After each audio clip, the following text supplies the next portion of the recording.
sisi ya make say ye nana sama di ewu asokomampon hema so da ya wansore ye nana buachi ansa debra so enye ntie se nana so akwakura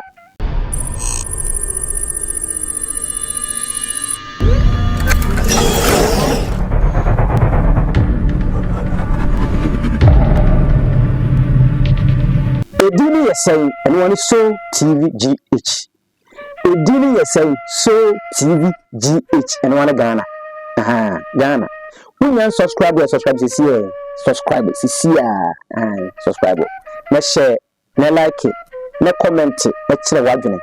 we adwenkyere we nyantokwa ade ase adwenkyere ene bridge na agba santeman bridge ya Ghana bridge ya Krob ya Asante Kotoko asabo kuwe fena sokore mampon man bridge ya kanwo mo we because the bridge the bridge ya di asem de na asem ti bridge santeman se tuntumu ni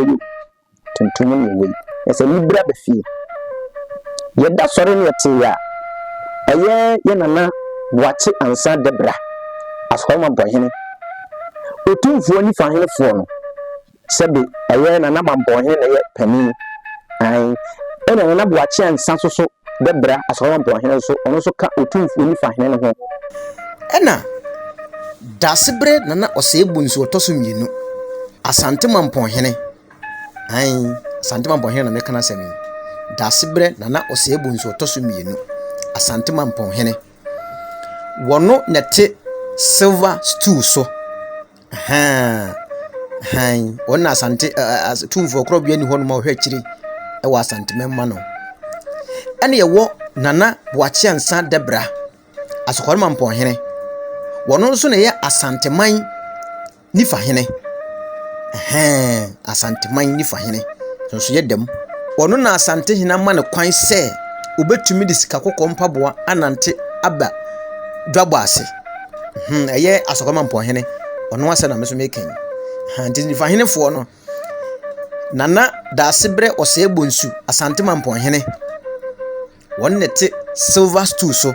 wonne ye otumfuo nifa hene ankasa pani no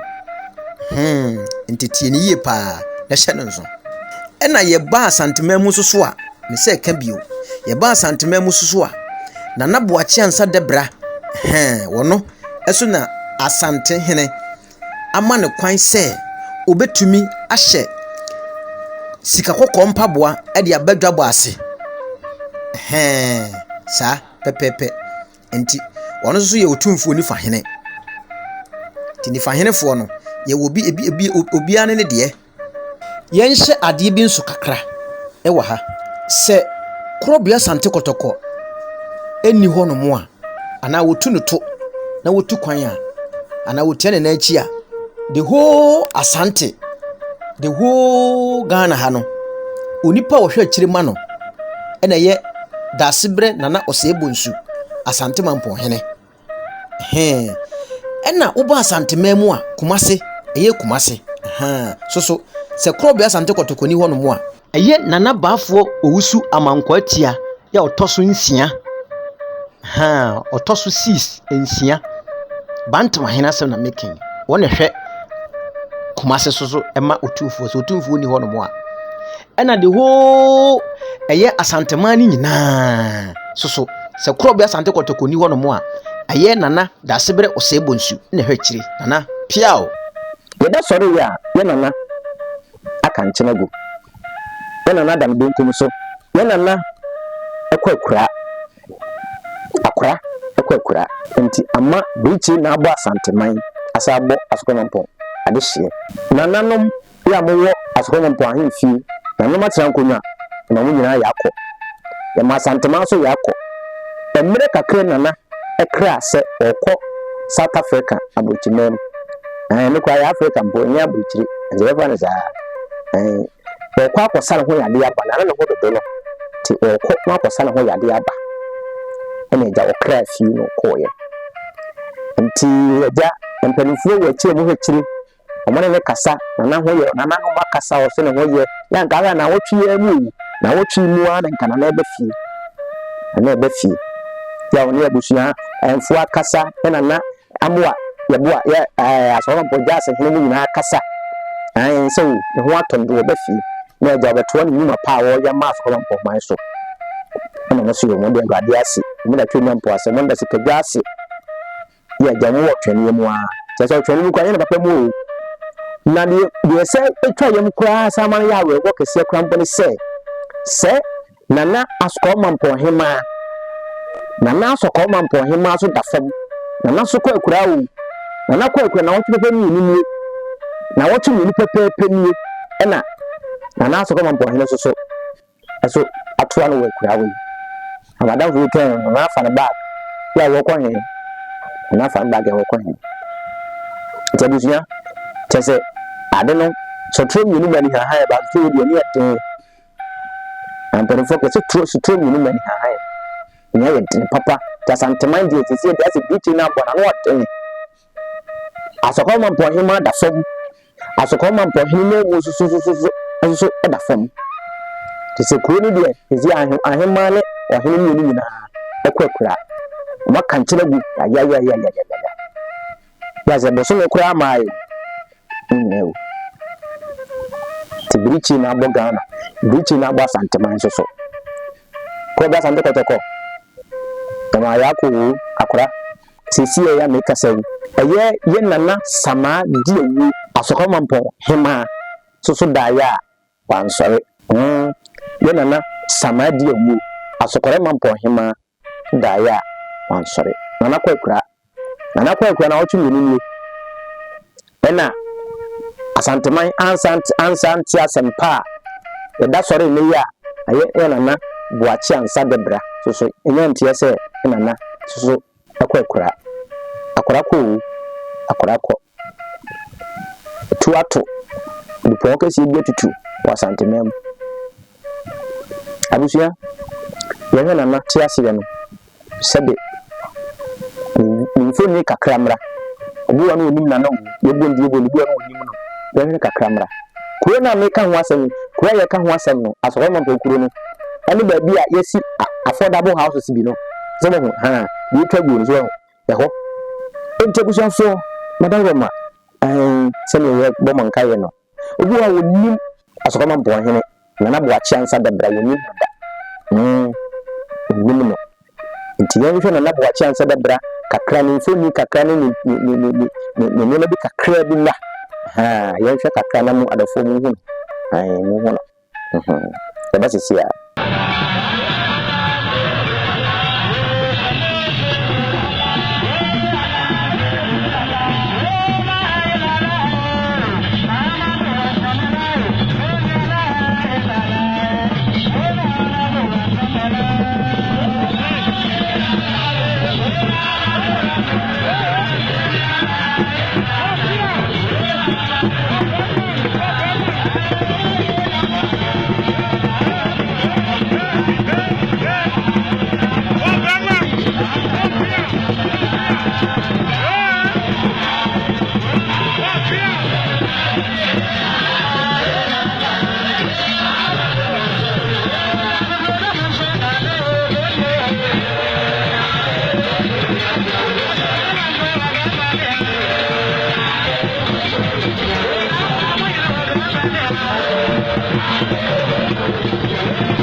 abusuo na bwa chance da bra no na da yi wate da me fadi yi na kafra akora kafra na matra nkonya wo asakoma mpon na mu nyina yakọ ye na amo a ye boa asakoma mpon jase ne so ma yakọ ma da ma yakọ pa na abusuo nyina yakọ abusuafo na ye ho na abanti enze ma ye bote ma ye besa yedim bisia na ne betafon bia no e ma so ate waso ko mponi asantemen ayiro ho hihye na wotwe da bia e ma so ate nti wa ho subscribe ya subscribe channel no na like na comment na ma foforo enye bi no mo hwe yedim bisia no sonfo kwako alaska ni da sene e to aso mamo piao So thank you for watching the video. Thank you for subscribing to my channel. And thank you to those who are about to subscribe to the channel. Please subscribe to the channel and share and like the videos that I give you.